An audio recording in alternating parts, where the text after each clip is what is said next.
Welcome to the Recruiter Abroad podcast. My name's Stewart Cherry, and in this podcast series, I will be bringing you the stories of recruiters who have emigrated around the world.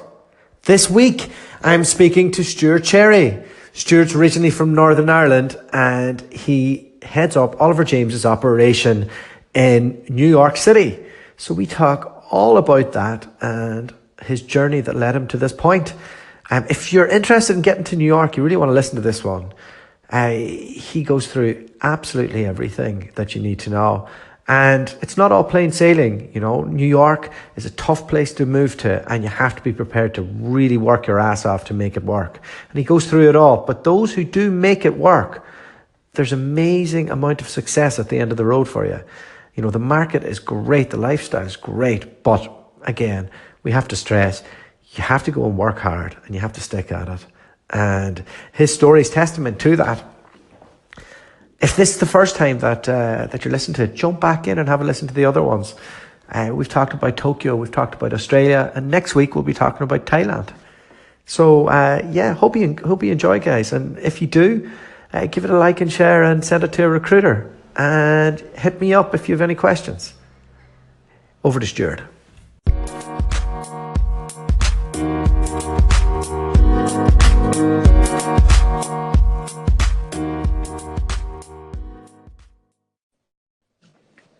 Hey, Hilda, how's it going? Stewart Cherry, how are you doing today? I'm not too bad. Not too bad. The sun's shining in New York, which makes been a nice change over the last couple of days. But yeah, I'm not too bad. Not too bad. I have to apologise. I was running a little late here. I just had Gary Rushton on the phone, and when I told him that I was recording with you, he said that I was going to have to carry this one. Look, if you can't keep to the scheduled time, though, do not blame me or others, okay? So, welcome to the Recruiter Abroad show. I've given everybody a brief introduction into your background, but today we're just going to elaborate on that. And I suppose to start, how did you fall into this weird and wonderful career that we have in recruitment? Well, unlike most people, I actually grew up wanting to be a recruiter. No, I would say like 95% of people that you speak to, I did the degree that I did, was not a vocational degree. It was like history and politics, and then I studied business in America for a year. But I had no idea, no set path. I spent some time studying in Belfast, in Queens, and then I went to America for a year, playing football, soccer over there, or trying to at least. How did you manage to get that? It was part of it. It was a scholarship program in Northern Ireland. I think it might have been. I'm not sure if in the south as well, but it was called the BEI program. The Business Enterprise Initiative. So basically, colleges in America would link up with some of the universities in Northern Ireland and offer scholarships every year for people to go over, and they wanted a broad spectrum of people from various communities, male, female, academic, sports, art, music, etc. To go over. So I applied, went through the application process, and then got to a very small liberal arts college in the middle of nowhere in Michigan. And so you're pretty handy at football. How far did you take that? Oh, I was excellent at telling people I was good at football, which is probably about it. It was good. It was good fun. Now, I mean, our school were pretty poor, so I think anyone that was able to, use your left foot as well as standing on it, was seen as some sort of rock star. So yeah, it was good fun. Now, I have to say, for a very poor team in international standards, we were a bit like San Marino. So when we scored a goal, there was wild celebrations across the campus. But no, it was good fun now. And then I came back to Queens, finished off there, and then I headed off on my jollies to South Korea to teach English, because I had literally no idea what I wanted to do. And it was after sort of doing that for a year, then traveling for about 4 or 5 months around Asia, I actually met a guy from Limerick I think we were in Cambodia at the time, a guy called Rossi, who worked for Hayes doing construction recruitment. And we got chatting, and I was sort of 24 at this point, beginning to freak out that I had no career or, obviously no discernible footballing abilities, because I had to knock that on the head. and to see what I was going to end up doing. And the Korea teaching thing was great fun, but certainly not a career choice for me at that point. And I got chatting to this guy Rossi, and he told me what he did and told me how much he earned doing it, and sort of that stuck with me. So when I came home in early January 2008, the 1st of January, I woke up, with slightly blurry eyes, and then just went on the Times top 200 companies to work for, and just made my way down the list looking for every recruitment company and applying as I went. And you were in Belfast, and I think Belfast isn't exactly a hotbed of recruitment activity. Was it London you were looking at, or where was it? I didn't have I'd never really any interest in living in England. I had a lot of friends who'd studied over there. There was lots of Irish over in England at universities and so on. But London hadn't appealed to me as much. I wanted to go to Manchester. I thought it was a good spot to go to. I'd been there once before. I'd heard good reports about it. And my plan was to go work in England for 18 months, 2 years, and then get myself back over to Asia. Singapore, Hong Kong. I'd traveled there, liked the cities, and I enjoyed living abroad. So I had that was the plan in essence. But no, Belfast was never on the cards, or Dublin was never on the cards for me to stay. The global economic climate wasn't really on board with your plan, though, was it? No, well, in fairness, I was relatively fortunate. I remember when I was still living in Asia, I was watching, the only sort of English news channel I had was CNN. So I was watching this, and it was talking about the mortgage issues in the States in late 2007. And obviously it looked bad, and obviously it was quite a scary time, but it hadn't fully hit the UK market yet. So I was actually incredibly fortunate to get in when I did.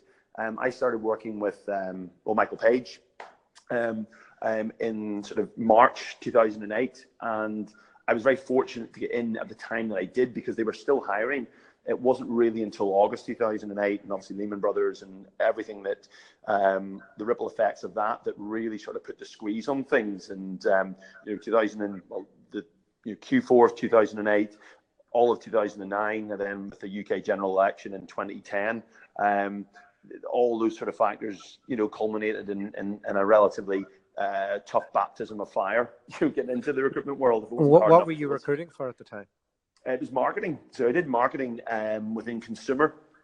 And then I started off doing that. So it was great. You're working with companies like Kellogg's and Adidas, and then some small consumer product companies in deepest, darkest Lancashire. So it was a good, interesting place to be. The marketing team at Michael Page in Manchester was one of their best performing teams anywhere. So it was a really good learning experience with some very, very talented people. But then I moved over onto the public sector side, and that's when, my director must have really, really disliked me, because he gave me that desk to work on contract public sector in the UK in late 2009. That's where recruiters go to die. Oh, I mean, that I certainly felt like dying most days. It was horrible. It was really horrible. But the strange thing was, it was good because you were really. I wasn't as a kid. I worked in, as you know yourself, growing up at home in Ireland. You will do anything, working on farms, building sites, fishing boats, factories, pubs, landscape. I did anything and everything to get potato picking. Was my first baptism of work, but I did anything to get money, but I wasn't the most entrepreneurial of people. But I think working in that market for Michael Page at that time, where you were literally driving all over the Northwest to every council, quango, public sector body, pushing and peddling for work. I remember have a client meeting at Wigan Council, I think it was, in round about that time, and sat in a meeting in the middle of their communication floor for the head of communications to sort of, look and sort of say, look, we're making cuts and that desk is being cut. However, I can make hires here, here, and here. And it was horrible. It was a real bloodbath. But it was a fantastic learning experience to sort of, it really tested your sales ability, your patience, I suppose your confidence, and your, self-belief, if that makes sense, in terms of, being tenacious enough to keep going. But yeah, I'll be honest, it wasn't fun. It wasn't fun, and it wasn't that enjoyable. but I think it was a necessary evil for me. So for my first 3 years, I was with Robert Walters, so almost an identical company, except I was in the middle of a mining boom. So right, okay, complete opposite. So I've never actually had that experience, and I'm probably not as hardened because of it. At what point did you kind of get to with Michael Page and the location and everything, and think, maybe it's time to move on? Like, what was that day like? It was strange, actually, because it's funny when you speak to people who've worked for some of the big businesses, Walters, Page, etc. I think there can be, multiple opinions, of course, but for me, Page was a fantastic learning experience. Like, it really was. I worked with some very, very talented people, some very experienced individuals.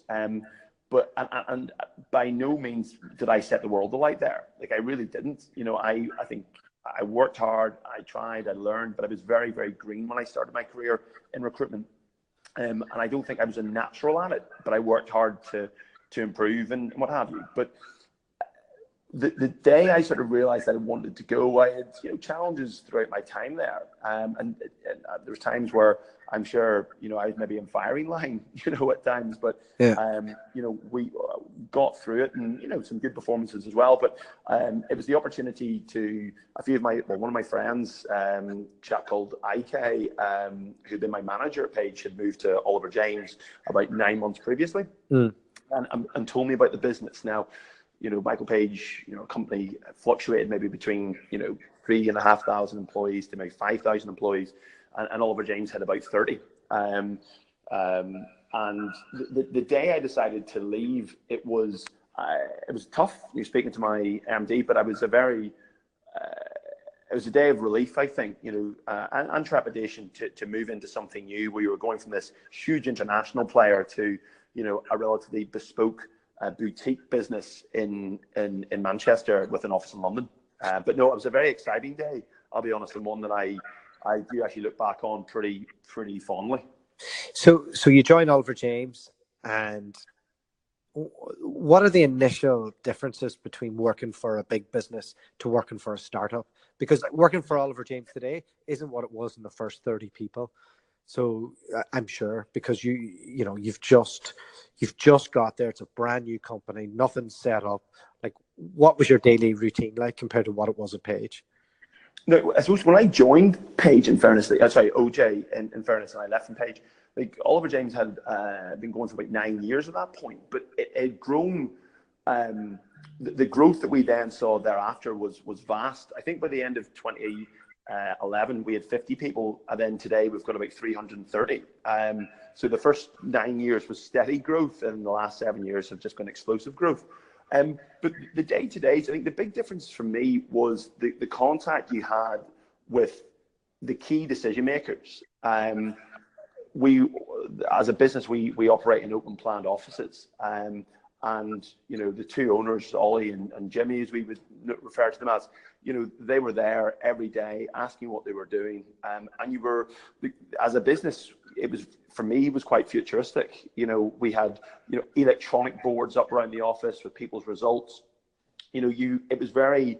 it felt like Star Trek compared to Michael Page, did it? Completely, and that was the old school whiteboards, which was great as well. But it was just those little things, and the success and the numbers that people were putting up.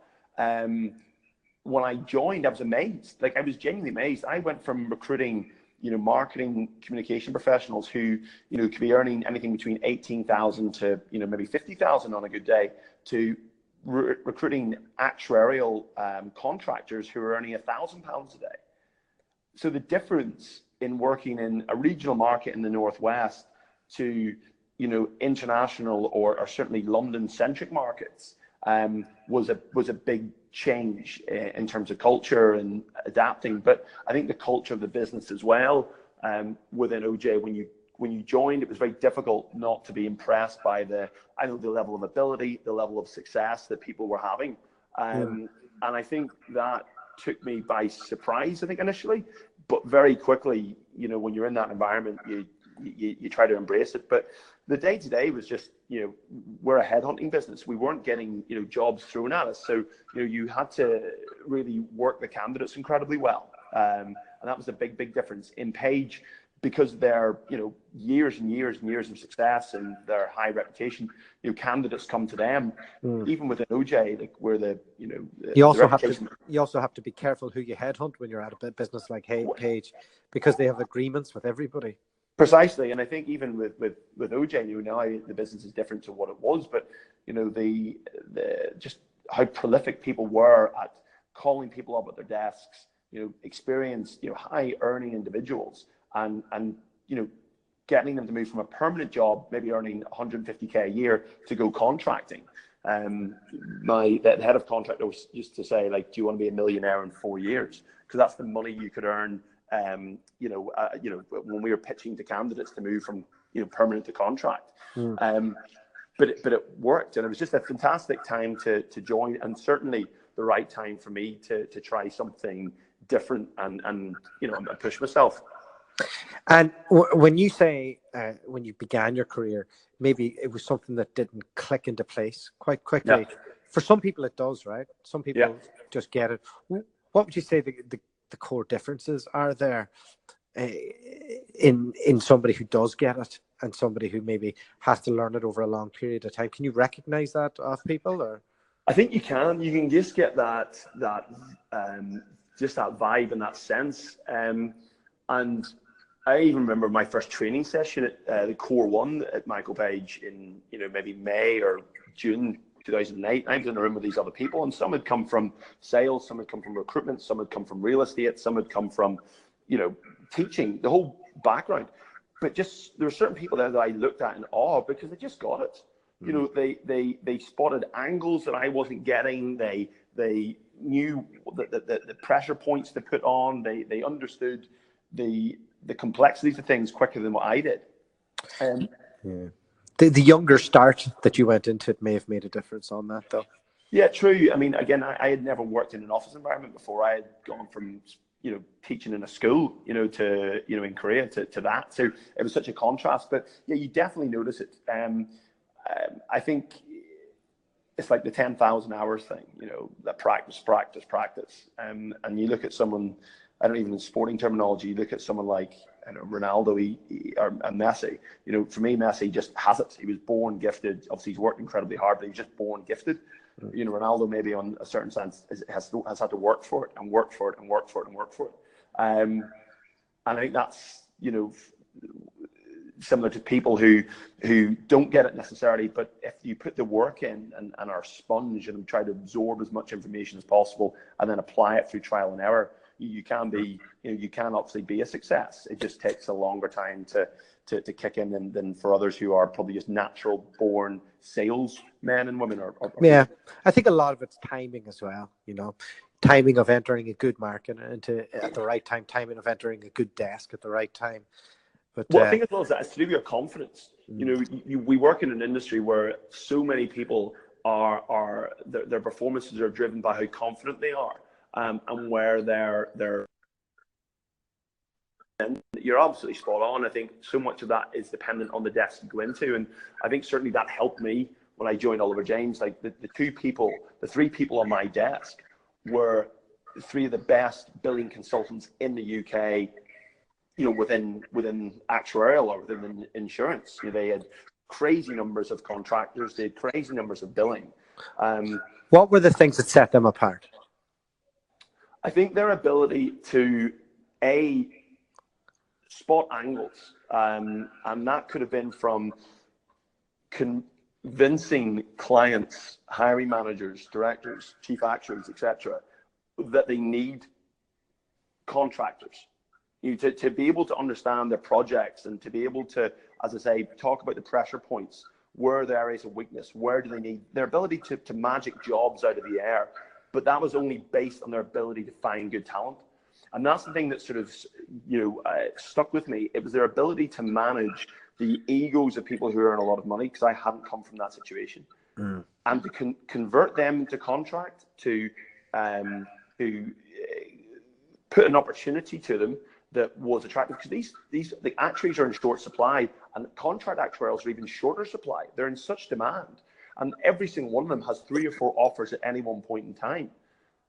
But my colleagues' abilities to be able to place them and compete with one another, I thought it was incredibly inspiring. And I don't mean that in a twee sense. I mean, genuinely, it was like, wow, this is nuts. These guys are just dominating what they were doing. And that for me was just a fantastic team to join. So yeah, you're absolutely spot on. The timing of joining an organization that was growing, expanding, but with people who had this track record of success was probably the most impressive and important step that I've had in my career. And when did that penny drop for you? Did it drop for you before you left Page, or did it drop for you 6 months into Oliver James? When did you kind of go, oh, actually, I'm good at this now?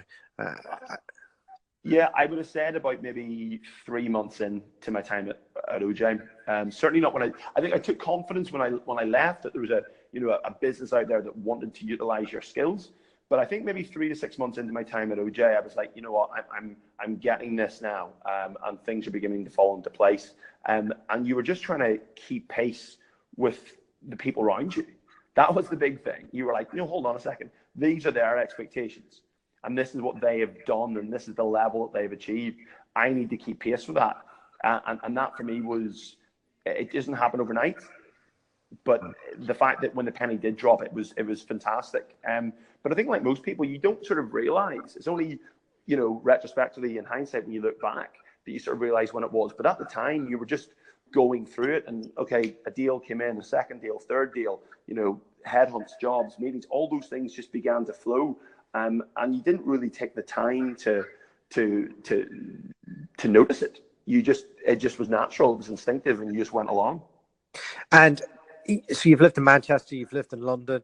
What, on a personal level, like what was the differences you found between the two cities? Were you able to did you find yourself gravitating towards Irish expat groups, or was it like work colleagues, or a mixture of both, or how did you go socially?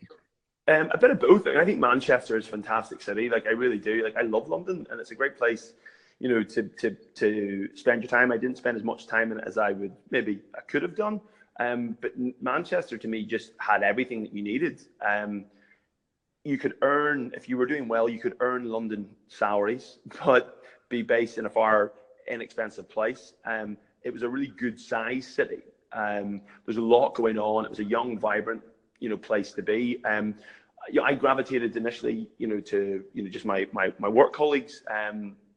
But my best friend, was a Gaelic player from Mayo, and I'd never played growing up. I was sort of rugby, football, etc. And he got me involved in the St. Peter's GAA club in Manchester. And again, that was a phenomenal addition to my sort of life outside of work. For that next sort of 6 years, we had a phenomenal time of success, but friendships and everything that came with it. So I struck a real balance between living, I suppose in many ways, an expat lifestyle as an Irishman living in England, with a mix of friends that were Irish, friends that were English, friends that were from wherever. And I felt it was a really important balance. I would never advise anyone to solely focus on one group, because I think you're missing out on a whole lot then. And I think that was massive for me, to get that balance between, to advise aside with my work friends who were predominantly English, to playing Gaelic with my Irish friends, to going out with a mix of people from, and the good thing about Manchester is, people come from everywhere. And that was massive for me. I like the variety. So you moved back to Manchester after London, is that right? So I split my base. I worked in London, so I was down in London with work. My clients were all London based, and I was living in Manchester. Okay. But I was down like every couple of weeks, and you would stay over and had friends down there, etc. So you spent time there. But Manchester always just appealed to me more as a place to live. So you're relatively settled at this stage in England, and work's going really well. It's paid off all the hard work that you've done. And how does America come about? Who gives you the opportunity, and what did you have to do to make that happen? We had, within Oliver James, in sort of 2013, I had been in the business about two and a half years at this point, working in an actuarial market and doing, pretty well in terms of billings, in terms of earnings, in terms of development. But at the time, Oliver James developed our oil and gas area. It was a hot time to get involved. Until it wasn't. Until it wasn't, yeah. Until reality hit. But when Who, we were who are looking you at it, talking to? I was living in Calgary when the burst. oh, were you? Yeah. Well, I mean, it was just, I mean, like you talk about an Armageddon of all markets. And for me, it was the most annoying thing was that having experienced, like everybody, who's been in recruitment as, in our time, to experience the sort of economic downturn 2008 to now, but to go through that 2008-10 period, obviously with the election in the UK and the cuts in the public sector, to go into insurance, which was so buoyant, to then join in oil and gas. And actually we made such inroads. We were making deals in about, every continent, people placing people in Qatar, Oman, Russia, Trinidad, Colombia, everywhere. But the market just began to bite massively from summer 14 onwards. And I think that the price of oil dropped from $150 a barrel to under 50. And at that, I had moved from Perth, which was an oil and gas and iron ore area, where like it's all based on all based on the commodities over there. yeah, And we'd gone through this boom, and I never had a hard day in recruitment in 3 years. It was like I'd never experienced anything. it's But this like life, though. It's like incredibly frustrating. this was everything was amazing. And then the iron ore crashed, and I thought, you know what, I'm going to outsmart this. I'm going to move to Calgary, where it still has an oil and gas boom, and I'm going to go there. So I went. I took this low base, high commission deal with a national firm there, and set up an IT recruitment arm, and hired a couple of guys, and just about got started. And week 2, that crash happened. We were both out of work in nearly 10 months. It was a nightmare. It was crazy, and I think on the back of that, like you experienced the hardships of it, and we actually went to an oil convention in Stavanger, Norway, in 2014, and you even sensed it then, like the pinch was coming, and sort of I think within the first 3 days, this is not an exaggeration, in the first 3 days of 2015, our business plan for the year was almost obliterated by businesses contacting us saying, "Look, hiring freeze, hold it off, not hiring that person." And this is, again, it's easy for me to say this, and obviously I'm probably not the most impartial, but the great thing with us as a business, Oliver James, and Oliver and James as two individuals, it was within the space then of 48 hours. Within 48 hours, the same week that we knew our business plan for oil and gas had basically been wiped.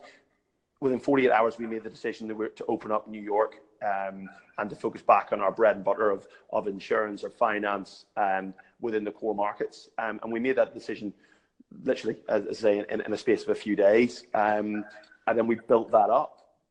Myself and 2 others who are still with the business, we started working in January 15 from the UK, from Manchester, working East Coast hours, and building that out. And we had nothing. We had no clients over there. We had international businesses, but we had no domestic clients. We had no candidates, and basically starting from scratch from day one to build that out. And that's what we set upon in January 15. That's and at what stage did Oliver or James come to you and say, "All right, you've hit your target now. We're actually going to build an office around this"? How did that process come about? And was it pretty straightforward, or? Yeah, I mean, perfectly honest. I mean, when they decided that New York was what they wanted to do, we always knew that we were going, if that makes sense. Like, it wasn't a case of, look, we're going to tentatively see how this is going to work. We knew it was going to work. We had absolute total conviction that this was going to work, because the business and the individuals that work here have proved that in Asia when we set up there, in Amsterdam when we set up there in previous. So there was absolutely no doubt that it was going to happen. So we just said, look, we're going to do this.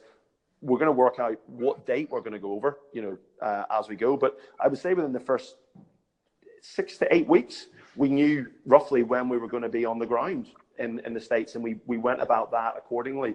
from a visa perspective, from an administrative perspective, and that was done so early. It was just to get the ball rolling, and it was really my job and my colleagues' job to make it work. When was this exactly?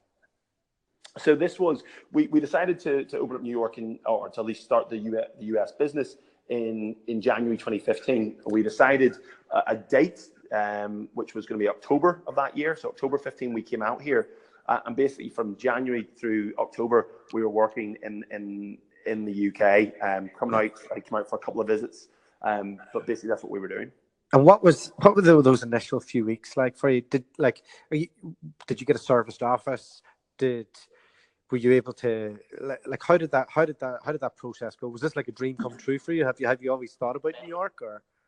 I hadn't. I'd been in New York a couple of times, but it'd never really been on the cards. I had friends who lived in different places: Dubai, Australia, Canada, other parts of the States, and I just thought New York was a good opportunity, and that was it. Basically, you took it in your stride and just went with it, and realized that this is a fantastic place to make money. But again, that was it. It was very instinctive. But the first few weeks when we came out here, I think were incredibly exhilarating.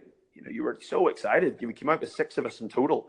Myself and 5 colleagues, and we came out here, and James came out as well, and we had got our office set up. But the preparation and the hard work, I suppose, in many ways had already commenced. It wasn't like we were coming out here. We had worked bloody hard during our time in the UK to make sure that we were coming out here with some form of presence, some form of foothold in the market we were going to do. And then, and we just, then I suppose the fun and games started once we touched down in October, nearly 3 years ago. And it's just grown from there, which has been fantastic. But yeah, that initial experience of coming out here and setting up an office and building beds and tables, and all sorts for our apartments and what have you.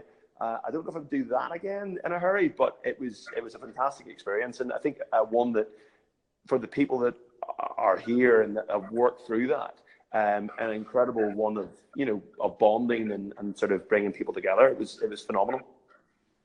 And in terms of New York, I mean, the big players have been out there for a while. Yeah.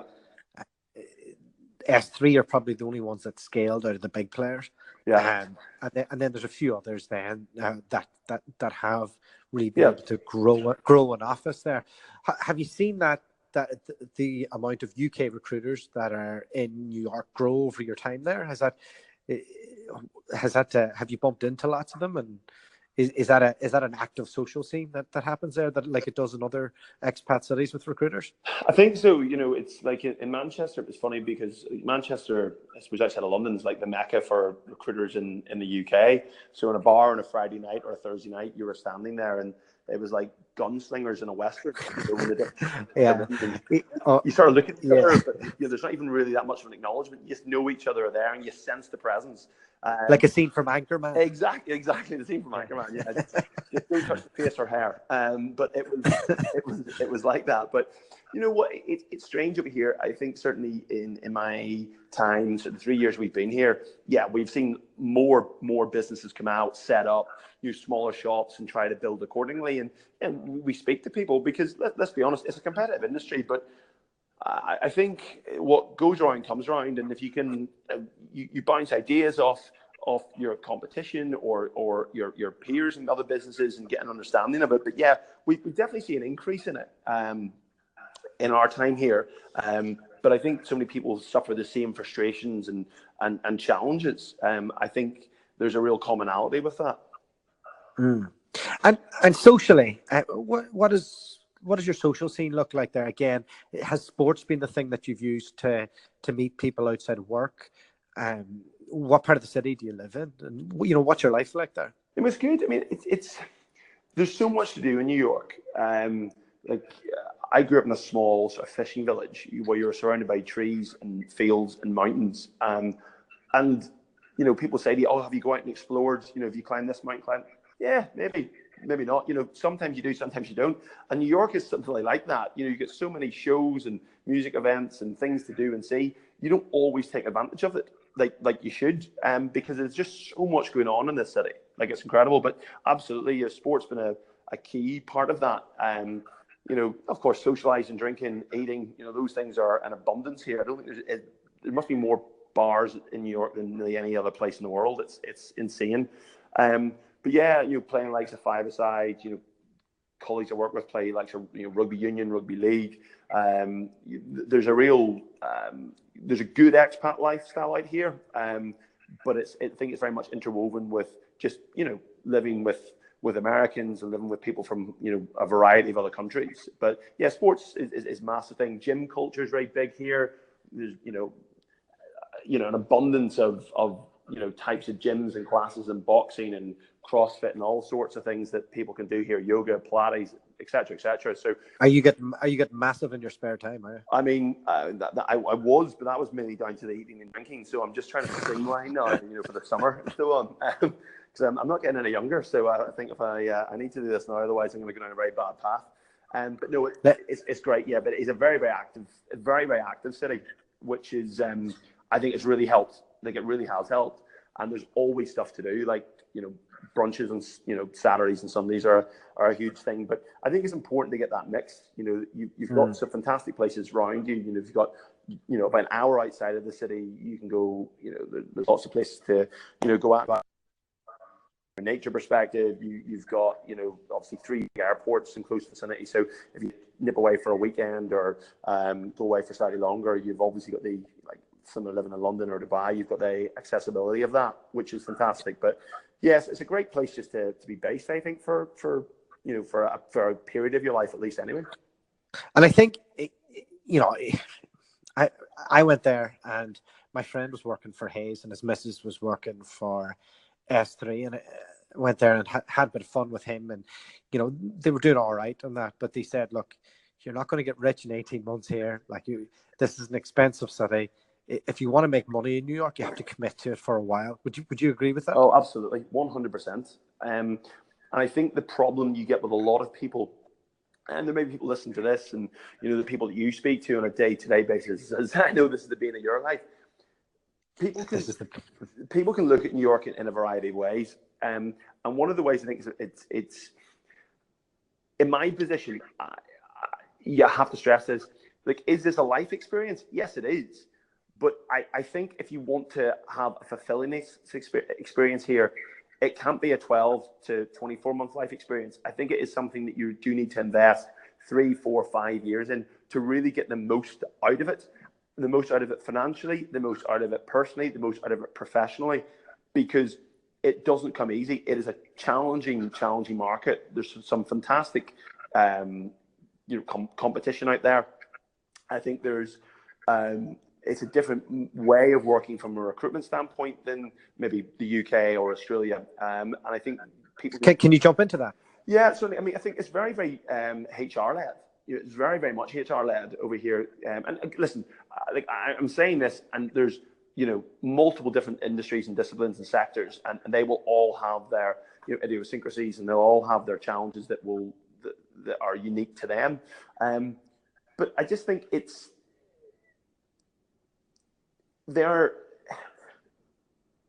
think the misconception the preconception, beg your pardon, that look, if you got an English or an Irish accent or whatever, that's going to be fantastic. It's going to charm people. I think it's a conversation point the first time you call, and thereafter it's about delivery.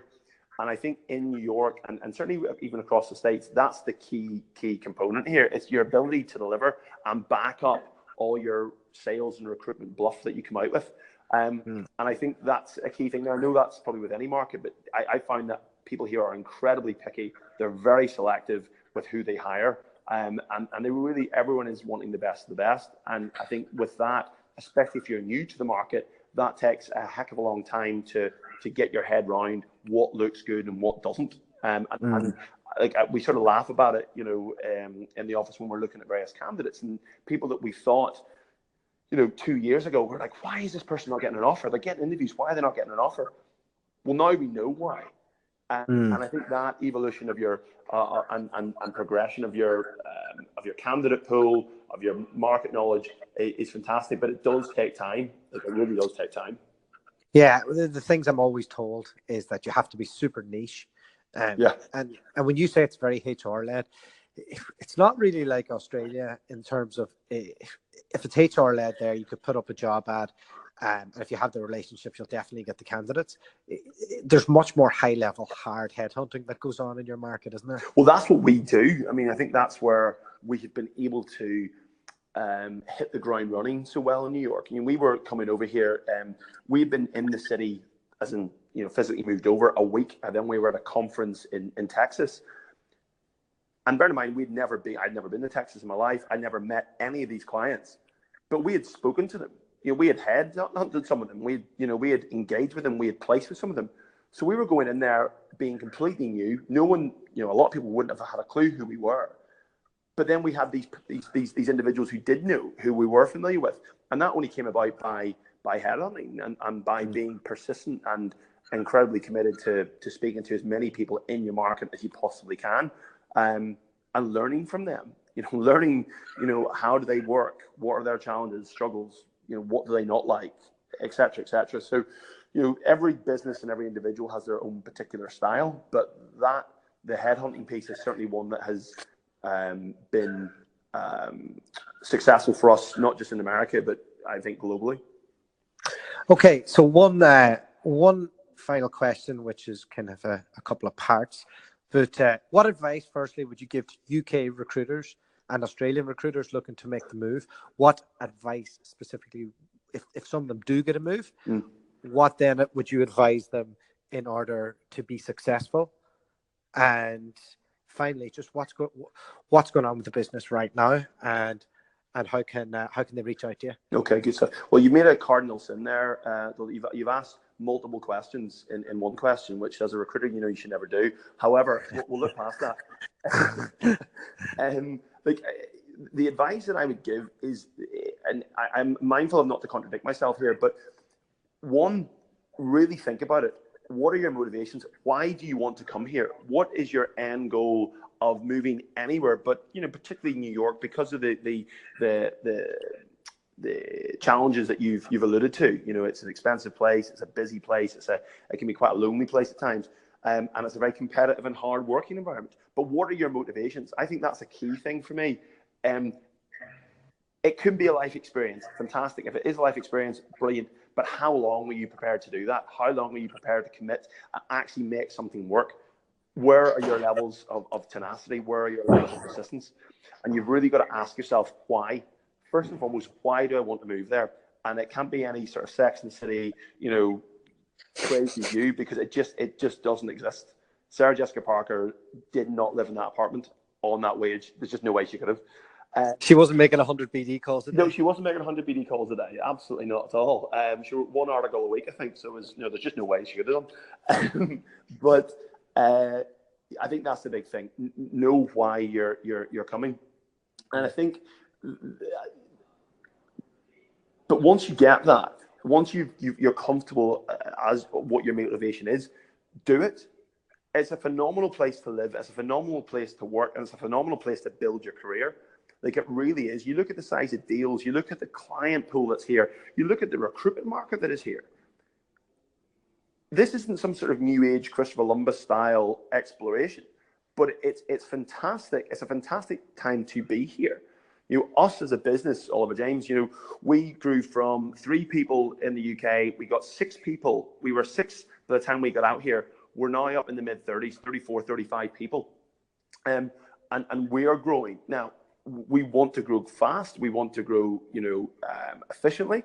You will hopefully be up to 40 people by the end of this year. Then we're looking at our second and third offices in the next 2 years, 2019, and then 2020 we're looking at office 2 and office 3 in the US. But we have taken people from Australia. We've taken people from the UK. We've got an incredible mix of people who are American passport holders, but whose families come from every continent in the world, and that's been a fantastic addition to us. I think we've got 16 different nationalities in our office. It's amazing, but the growth is key for us. Is absolutely key. It's getting the right people on board who want to be part of something that is growing fast and where expectations are high. At times, I can't sort of apologize for that. We do expect people, we will back people, we will support people, we'll give all the infrastructure to succeed. But, it's really up to the level of commitment that people have. But yeah, honestly, it's been an excellent time to be here, and obviously, working with yourself and partnering you with you've been speaking to and so on. It's been fantastic. It's not been without its challenges. It's not been without its downsides. But certainly, sitting here in June 18, when I look at where we're at to where we were, it's pleasing. But obviously, there's plenty more to do. Stewart Cherry, thank you very much. Thank you. Good man. Talk soon. Cheers. Bye.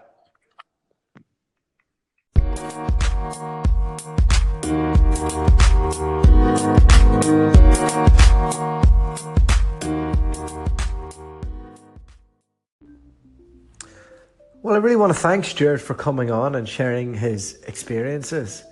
He's emigrated a few times now, and like a lot of Irish guys in my generation, we were all forced to move because that recession was really tough.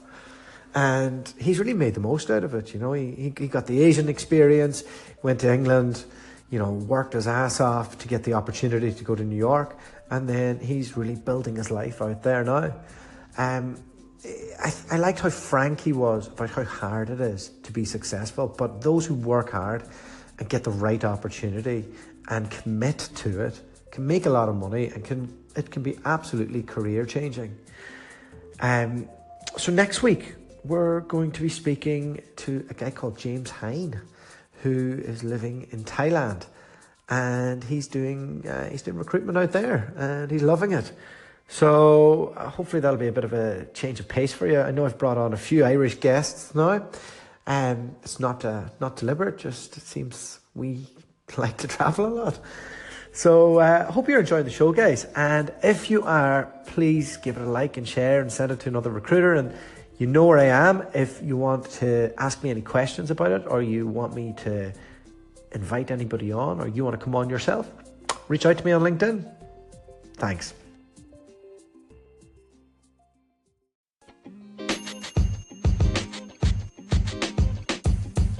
The podcast you just heard was recorded with Anchor. If you want to make your own, download the Android or iOS app completely free from anchor.fm/podcast. That's anchor.fm/podcast.